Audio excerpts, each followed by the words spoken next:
Mas o que é bom? Deus tem uma palavra para você e essa não falha. Amém? Crê nisso? Meus irmãos, eu sempre digo uma coisa: quando a gente tem expectativa, Deus responde a ela. Deus responde expectativa. Aí, qual é qual é a quantidade da sua expectativa? Então, crie expectativa quando você vir para a igreja para ouvir a palavra de Deus. Venha com expectativa para ouvir Deus falar. Mas não venha para ouvir aquilo que você quer. Venha preparar para ouvir aquilo que Ele tem para te falar. Amém? Meus irmãos, abra sua Bíblia comigo em Mateus capítulo 1. Mateus capítulo 1, versículo 1 ao 16. Mateus capítulo 1, versículo 1 ao 16.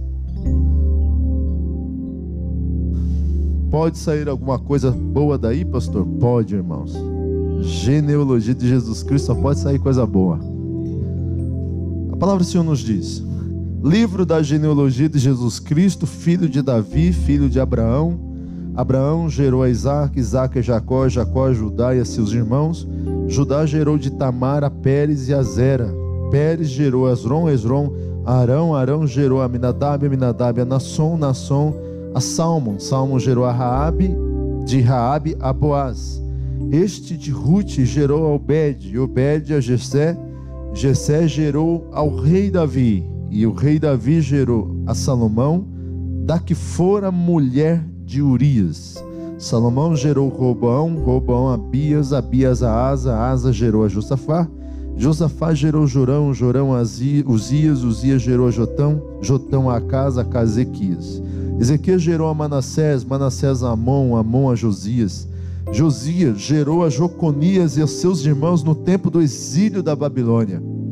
Depois do exílio da Babilônia, Joconias gerou a Salatiel, Salatiel a Zorobabel, Zorobabel a Abiúde, Abiúde a Eliaquim, Eliaquim a Azor. Azor gerou a Zodaque, Zodaque a Aquim, Aquim a Eliúde. Eliúde gerou a Eliezer, Eliezer a Matã, Matã a Jacó. E Jacó gerou a José, marido de Maria, da qual nasceu Jesus, que se chama o Cristo. Amém? Meus queridos, esta genealogia, ela é espetacular, é importante demais para nós. Espetacular porque ela só por si traz libertação,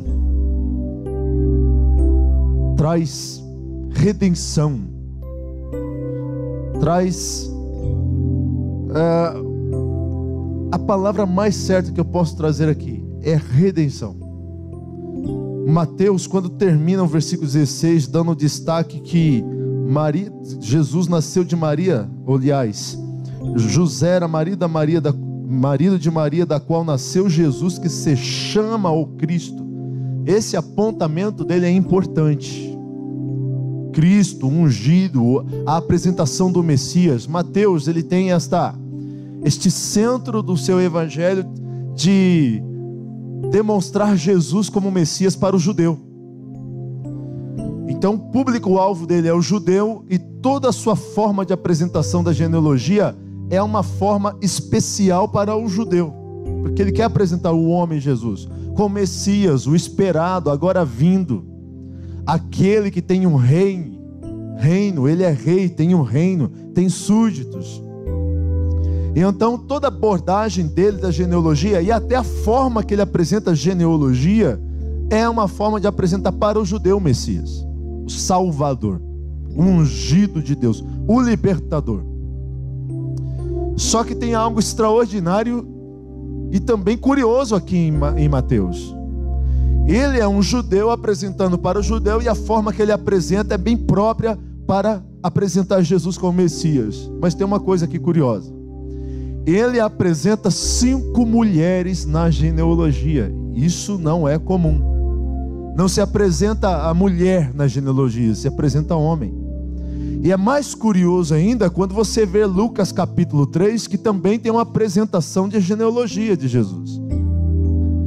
Mas Lucas não apresenta nenhuma mulher. É curioso porque Lucas é o evangelho que mais se apresenta atividades de mulheres.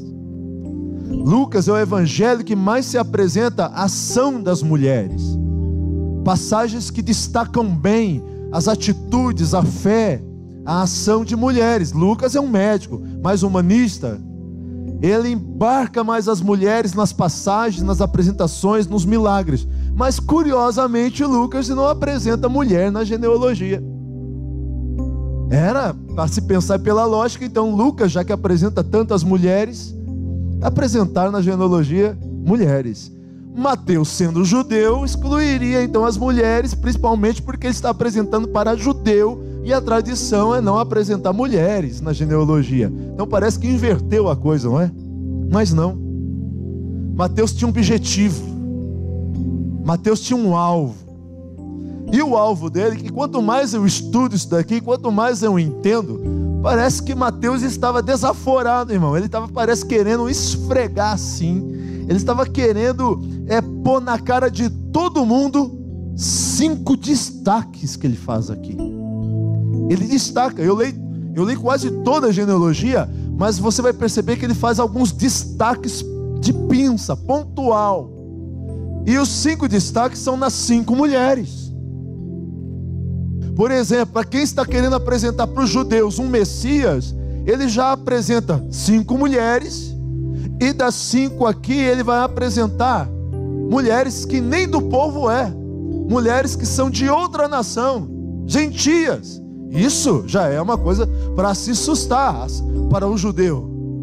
Quer me apresentar um Messias, e ele já apresenta de uma forma que tem 5 mulheres na genealogia, que não é um costume, e me apresenta dentro das 5, 3 delas que são gentias, nem do povo de Deus E para piorar, ele vai fazer destaques, que agora a gente vai ver alguns deles aqui muito importantes, nesta família de Jesus, nessa descendência, genealogia de Jesus. A primeira delas que ele começa é sobre Tamar. Você pode ler sobre Tamar em Gênesis capítulo 38, versículo 13 ao 30. Tamar era nora de Judá. Mas a história é um pouco complicada porque ela teve 2 maridos e nenhum valeu para nada. Nenhum prestou para nada. 2 homens que no seu sentido de masculinidade bíblica e homem de Deus não valeu nada. O primeiro não agradou a Deus de forma alguma. A ira de Deus se acendeu contra ele e matou. O segundo era para cumprir uma lei muitíssimo importante naquele período, naquele tempo, para um sistema tribal, para um sistema de tribo, para um sistema de nômade. Quem está no deserto, havia uma lei que para nós é estranha, mas para aquele período, para aquele povo, é importante, que é a lei do ser cunhado, do levirato. É a lei do ser cunhado. O levirato é uma lei de guerra, mas é uma lei também de amparo social. Por quê? Quando um homem fosse para a guerra, também a lei de guerra, fosse para a guerra, morresse e não dasse um filho homem para a mulher. Pastor, a Bíblia não está nem aí para as mulheres, né? A Bíblia é machista, tinha que nascer filho homem. Não é que é machista, é amparo social também esta lei. Porque esta mulher precisava de um filho homem, porque pela lei de Moisés ela ia ser amparada por meio deste homem, e este menino tinha obrigação com esta mulher até um longo período da sua vida, de anos da sua vida. Ele não ia embora quando queria, ele tinha um tempo para cumprir ali com aquela mãe, e isso traz amparo social para ela. Além de dar prosseguimento à genealogia, além de quem morre na batalha não é mulher, é homem, e precisa homem nascer para ter quem defende as mulheres na guerra. Então esta lei era muito importante. Então este segundo irmão era para cumprir a lei, dando um filho para ela, pelo irmão que morreu. Mas o que ele fez? Diz a Bíblia que ele jogava o sêmen, jogava a semente por terra. Isso demonstra a malignidade do coração daquele homem, demonstra a desobediência na lei de Deus, e demonstra que ele só queria usar a mulher, porque quando ele cumprisse a lei e nascesse homem, ele não precisava mais fazer nada. Então demonstra a malignidade daquele coração, a desobediência de cumprir a lei de Deus e o abuso de uma certa forma. Aquilo acendeu a ira de Deus e ele morreu. E ela está ainda desamparada, ela não tem um filho. E ela procura o Judá, pai dos filhos mortos aqui no caso. E Judá fala para ela: agora o rapaz que eu tenho, ele é de menor, vai ter que esperar ele crescer. E ela fica desamparada, mas ela não quer ficar desamparada. E aí nós vamos ler em Gênesis 38 que ela vai fazer uma estratégia para seduzir Judá para ter um filho com ele. Mas de que jeito? Por meio de prostituição. Ela se produz de prostituta cultual. Prostituta cultual é porque era muito comum mulheres fazerem o serviço de prostituição em nome da religião, em nome dos seus deuses. Prostituta cultual. E ela então coloca a roupa, todo mundo quando vê uma prostituta cultual, sabe, identifica por causa da roupa.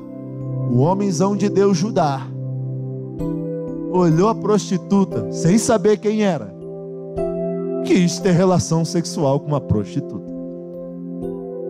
Quis ter relação sexual com aquela mulher da vida, como se diz. O homenzão de Deus, Judá, sem saber, ele olha para uma prostituta e quer uma prostituta. E por outro lado, a mulher, para fazer a lei acontecer, ela faz uma estratégia de seduzir um homem por meio de prostituição. Nisso nasce, aliás, a história é que ela agora vai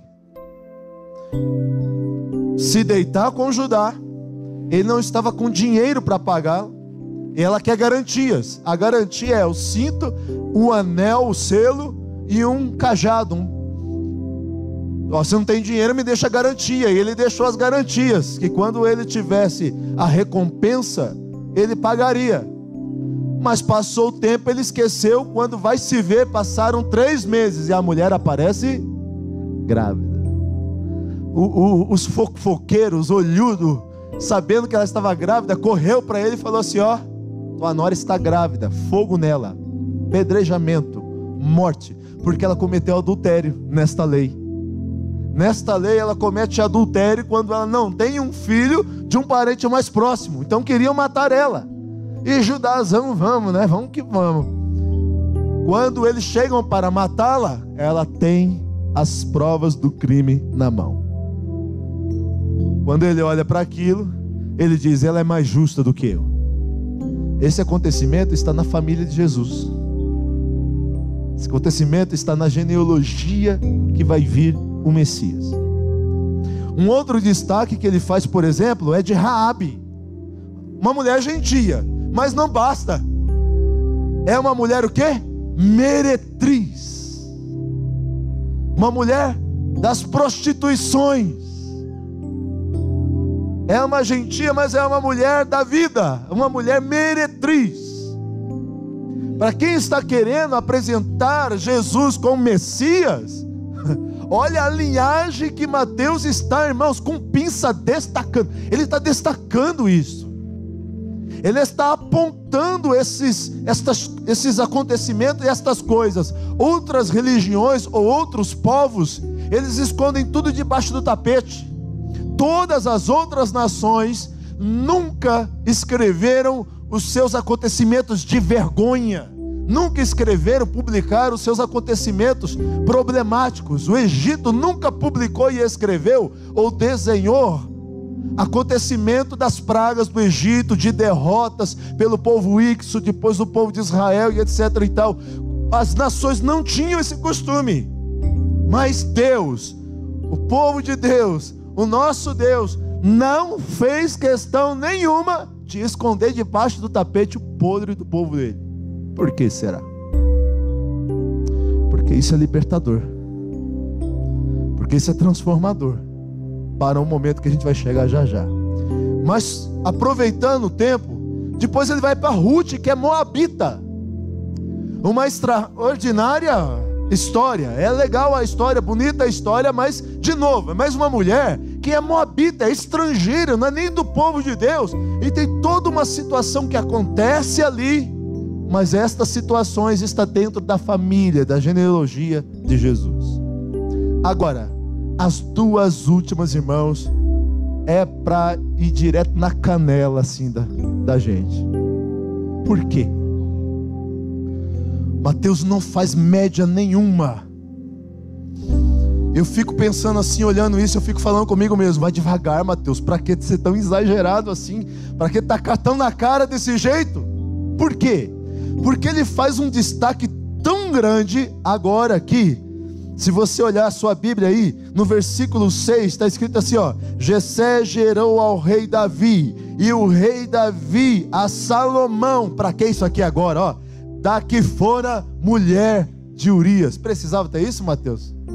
Essa parte você podia tirar, porque ele está me chamando a atenção, ele está pontuando, ele está me fazendo aqui lembrar do acontecimento, quando ele diz: o rei Davi gerou a Salomão, da que fora mulher de Urias. Precisava disso, Mateus?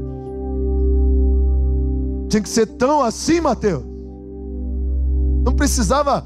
Davi gerou a Salomão, esquece a outra parte. Não, ele faz destaque: Salomão nasceu da mulher que era mulher de Urias. O que ele está querendo fazer eu entender, pensar, lembrar? Do evento trágico, horrendo, horrível, vergonhoso do rei Davi. Porque alguém poderia se alegrar e se exaltar, né? Eu tenho na minha descendência o rei Davi. Mas só que dentro do pacote tem muita coisa, olha aqui. A mulher de Urias. Mas talvez você não entende a gravidade disso aqui. Sabe por quê? Porque a família de Urias era uma família de tradição de guerra. A família de Urias é uma família de linhagem de guerra. Desde o avô de Urias, era um homem que lutava com Davi, sendo um dos 300 de Davi, valentes de Davi. Era amigão de Davi. Era um homem que colocava a sua cabeça a prêmio e a morte por Davi. Era um homem que lutava na frente da batalha por Davi. O vô deste homem aqui, Urias, era um homem que lutava pelo rei de Israel, pelo trono de Israel, para fazer Davi sentar naquele trono que ele se assentava. Era um homem que se colocava na frente da batalha, preferia morrer do que deixar morrer a luz, a lâmpada de Israel, o rei de Israel. Mas não para por aí. O pai deste homem, Urias, outro amigão de Davi, que lutava por ele, dava vida por ele, garantia o trono por ele, o reino por ele. Era um homem que não pensava, era amigos, não era só alguém que batalhava. Esta família era uma família amiga de Davi. Sem falar de Urias, batalhando pelo homem, batalhando para ele estar sentado naquele trono, guerreando, correndo o risco de morrer, para que Davi pudesse estar lá, defendendo a mulher de Davi, defendendo os filhos de Davi, defendendo a posteridade de Davi. Davi expõe o que é o coração humano quando ele peca daquele jeito. Davi expõe o que é o homem na sua carne quando ele faz tudo aquilo. Não só trai esta família que sempre lutou com ele, este homem que tinha esta mulher, não só faz o trágico acontecimento do adultério, mas ainda maquina uma história terrível de matar o homem em batalha. Esse era também Davi. E o nosso Deus não fez questão de colocar debaixo de um tapete e falar: fica quietinho, não deixa esses acontecimentos para ninguém saber. Não, expõe e ainda faz destaque. E esta aqui é a família de Jesus, é a genealogia de Jesus, na linhagem do Messias, daquele que há de vir, o Salvador, o Cristo, o Redentor, o Todo-Poderoso. Olha o que tem na família desse homem. E aí, por último, ele apresenta de uma forma extraordinária aqui também, mais um destaque, está no versículo 11. No versículo 11 ele faz um destaque assim, ó: Josias gerou a Jeconias e a seus irmãos no tempo do exílio na Babilônia. É mais um destaque. Isso aqui eu tenho que te fazer entender. Jeconias, ele era amaldiçoado por Deus. Jeremias 22:30 está a maldição. Lá em Jeremias 22:30, Deus amaldiçoa a partir de Jeconias, que nenhum homem mais a partir dele se assentaria no trono de Israel. Ali Deus estava findando, acabando todo sucessor nessa linhagem aqui para se assentar como rei no trono de Israel. Deus amaldiçoou. Ninguém mais, não conta-se mais desta casa, a partir de Jeconias, ninguém mais vai se assentar no trono, ninguém mais. E a profecia parece que deu tão certo e tanta casualidade, que você vê aqui que isto foi praticamente no tempo do cativeiro babilônico. E no cativeiro babilônico foi mais propício ainda para não dar certo mesmo, porque acabou ali, deu um certo, findou ali de certa forma, os reis, principalmente provindo aqui dessa genealogia, bagunçou e se perdeu totalmente ali. O cativeiro ajudou para isso, e os anos que se passaram deu uma certa bagunçada nesta genealogia que vinha de reis. Então parece que casou o cativeiro já com a profecia da maldição de Deus em Jeconias. Mas aonde eu quero chegar com isso? Esta genealogia aqui é a genealogia de José. A de Lucas é de Maria. Ou seja, José é um amaldiçoado por descendência. José, marido de Maria, é o amaldiçoado já pela genealogia. Qual é a maldição? Não se assenta no trono de Israel. Qual é a maldição? Pode ser herdeiro, pode fazer parte da genealogia, mas não tem direito, por maldição de Deus, nenhum mais homem a partir de Jeconias, se assenta no trono, poderá ser rei de Israel. José é um amaldiçoado já na genealogia. Se tem maldição hereditária, está aqui, está nessa passagem. José, ele era legítimo, poderia ser um sucessor no trono, assentar no trono, pela genealogia, poderia ser, não estou dizendo de fato que seria, mas poderia. Mas na genealogia, amaldiçoado. Esta genealogia de José. A de Lucas é a genealogia de Maria, Lucas capítulo 3. Só que tem algo extraordinário em Lucas capítulo 3. Está no versículo 23. Lucas capítulo 3, versículo 23. Está escrito assim, ó: ora, tinha Jesus cerca de 30 anos ao começar o seu ministério. Era como se cuidava, filho de José, filho de Eli. Jesus, como se cuidava, era filho de José. Aqui tem algo extraordinário acontecendo, porque tem mais uma lei funcionando aqui. Por que José aparece aqui? Essa descendência é de Maria, essa genealogia aqui é provinda de Maria. Por que José aparece aqui? Porque havia uma lei em Números 27, que por causa de um acontecimento lá em Israel, o que foi? Quando um homem morresse, tinha herança, chefe de tribo. Quando ele morresse, mas não tinha filho homem para ser sucessor do pai na família, tinha só mulher, teve um problema. Isso foi solucionado por Deus com Moisés, e então era para as mulheres receberem a herança, já que não tem um filho homem. Mas em Números 27 há uma substituição na lei. O que é a substituição? Quando esta mulher se casasse, quem ia entrar na genealogia era o marido. Aqui, quando nós lemos José, era para se ler Maria, mas por causa da lei da substituição, então nós lemos José. Deus graciosamente tira José daquela descendência da maldição e implanta ele na descendência de salvação, de redenção, de redentor, de reino eterno, de rei eterno, todo-poderoso, salvador, redime, cura, salva, liberta, o todo-poderoso Deus de Israel. Agora eu vou aplicar para você e vou começar a profetizar em nome do Senhor Jesus. Agora você entendeu e agora eu aplico para você sair daqui abençoado. Tem jeito para sua família.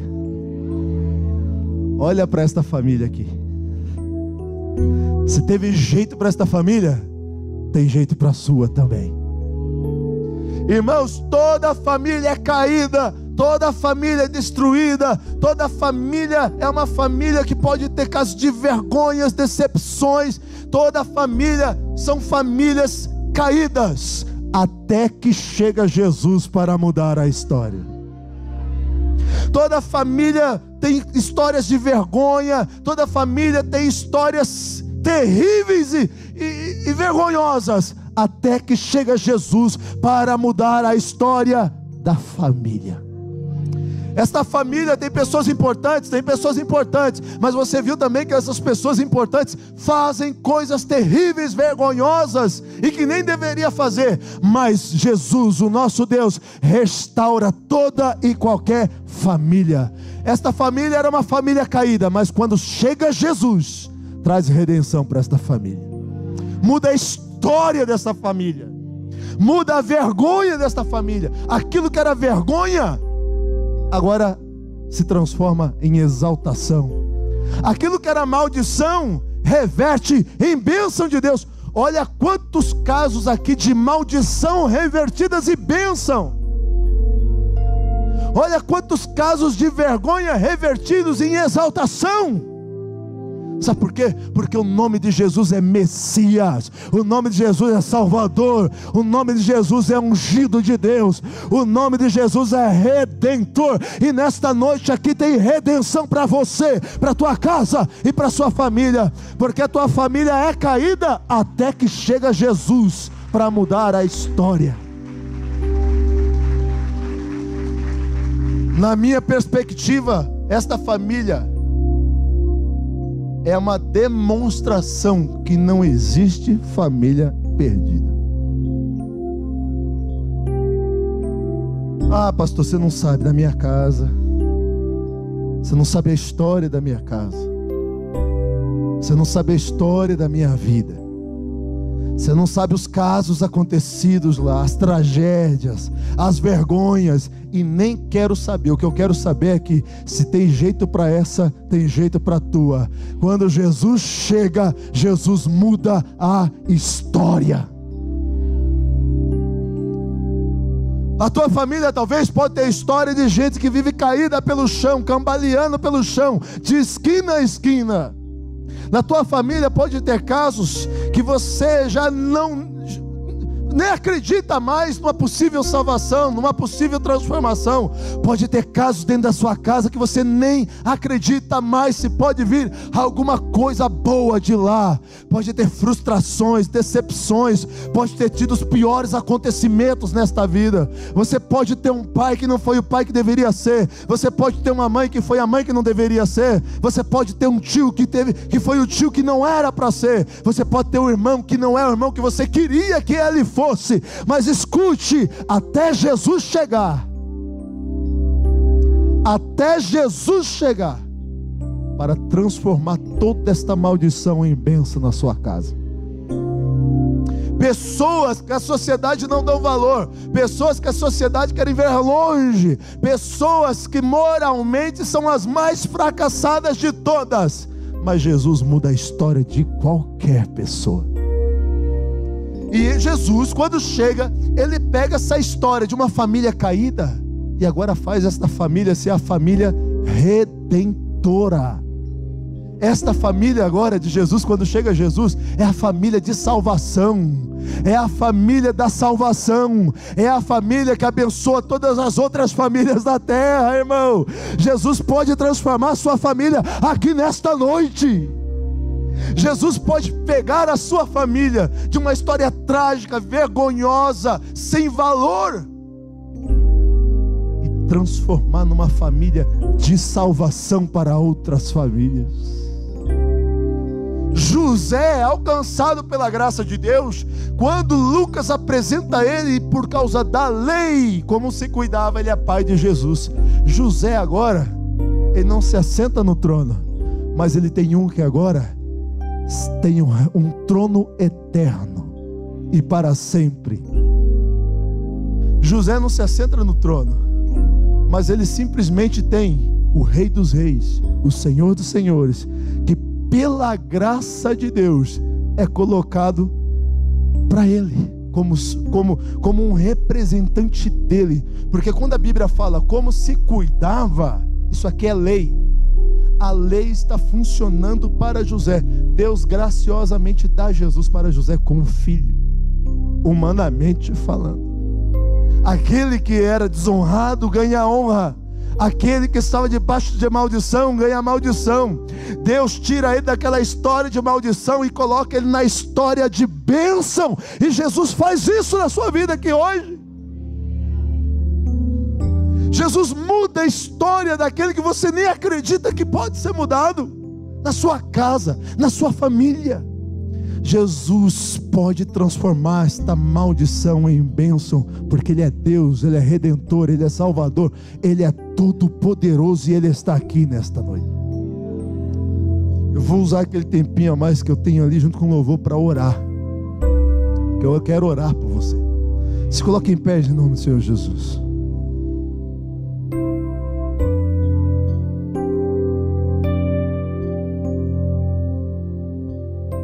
Escute, quero chamar aqui à frente pessoas que têm histórias trágicas dentro de casa, na família. Venha aqui à frente em nome de Jesus. Você que tem um parente, um irmão, você tem uma pessoa que nem você acredita mais. Você ouve dentro da tua casa, inclusive, olha, isso aí já não tem mais jeito.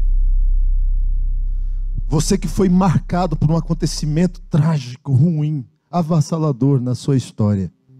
Vem aqui à frente em nome de Jesus. Você que tem um pai que não era o pai que deveria ser, fez o que não deveria fazer. Você que tem uma mãe que talvez te prejudicou e até hoje você sente dores por causa disso. Você que tem alguém, uma história familiar pesada, triste, emocionalmente, ainda você carrega dores profundas por causa disso. Você que tem alguém que anda cambaleando pelas ruas, você que tem alguém que vive preso nas drogas, que talvez nesse exato momento, ou está lá, na boca, ou traficando ou usando. Você que tem alguém que está na cadeia. O mundo, a sociedade já disse, não tem valor, não presta, não dá em nada. Até que Jesus chegue para mudar essa história. E hoje Jesus chegou. Você que tem um casamento que não é um casamento que você queria, você foi decepcionado. Você está decepcionado, aconteceu algo ali dentro da tua casa que te entristeceu, te abalou. Jesus está aqui para mudar a história da sua família. A sua família vai sair do estado de uma família caída para passar por uma família de salvação, de redenção, porque este mundo caído precisa de uma família remida de Deus. A sua família será exemplo de salvação, assim como a família de Jesus. Eu olho para esta família e vejo salvação nela. As pessoas vão olhar na sua família e vão ver que é possível ser salvos também. Só que tem uma coisa, irmãos. Não vou orar por você, não. Vou orar com você, ok? Você está vindo aqui à frente para abrir essa boca. Sabe por quê? Porque tem uma pessoa que pode estar dependendo nesse exato momento da sua oração. Deus pode fechar sepultura aqui por causa da tua oração. Deus pode fechar sepultura aqui por causa desse momento agora. Deus pode fazer o próximo pregador, trazer o próximo pregador. Deus pode trazer o próximo pastor. Deus pode trazer a próxima cantora, pregadora. Deus pode trazer o próximo milagre através de você aqui hoje, nesta hora, neste momento. Você veio aqui, irmão, porque alguém pode estar dependendo deste único momento aqui de oração, porque o Espírito está te convocando. Não só os que vieram aqui, mas vocês que ficaram aí também. Deixa eu contar um testemunho antes de orar, porque daí eu vou orar e vamos deixar o louvor e você vai abrir essa boca. Porque alguém pode ser totalmente transformado por causa desse dia aqui. Eu tenho um irmão policial militar. Está me assistindo nesse momento. Há muitos anos atrás, eu estava de uma agenda de pregação bastante doida.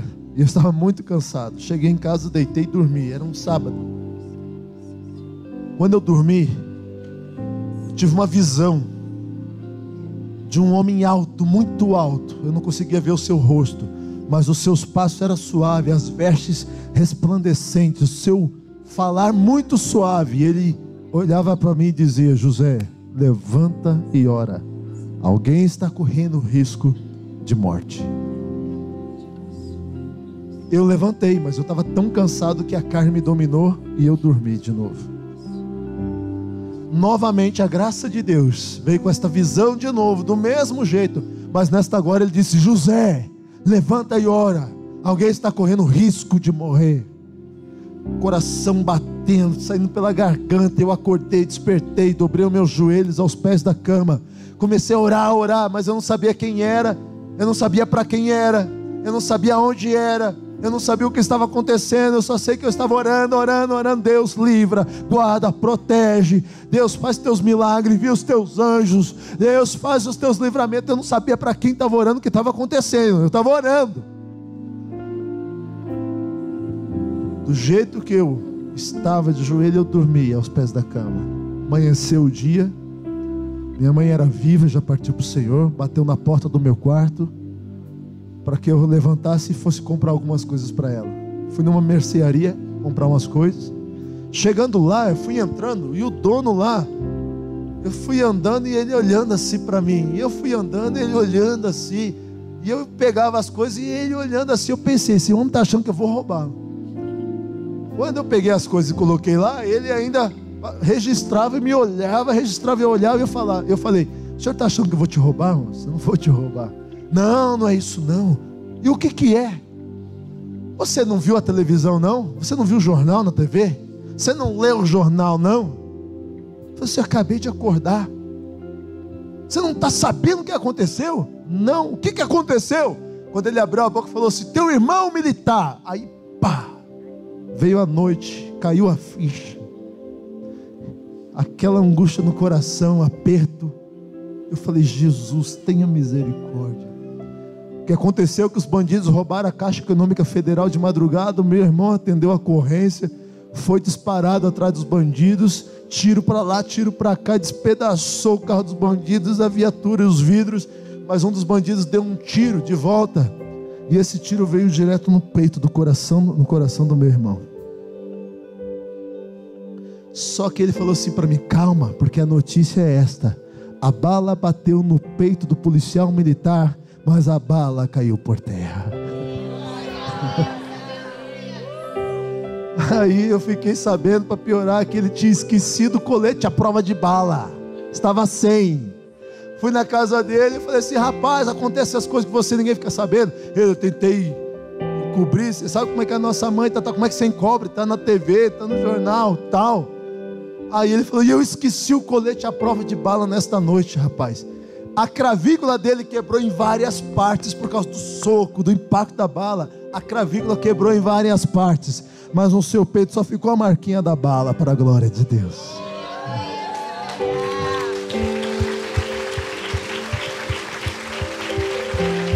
E naquela hora eu falei assim para ele: ó, a notícia é: a bala bateu no peito do policial militar e caiu por terra. Mas eu te digo, o meu Senhor nesta noite veio até a mim, se apresentou a mim e me disse: levanta e ora, porque alguém estava correndo risco de vida. Eu não sabia quem era, onde era, mas o meu Deus, que tem olhos de chama de fogo e sabe de todas as coisas, Ele foi lá, pôs a mão, te deu a vitória, porque Ele é Deus que salva.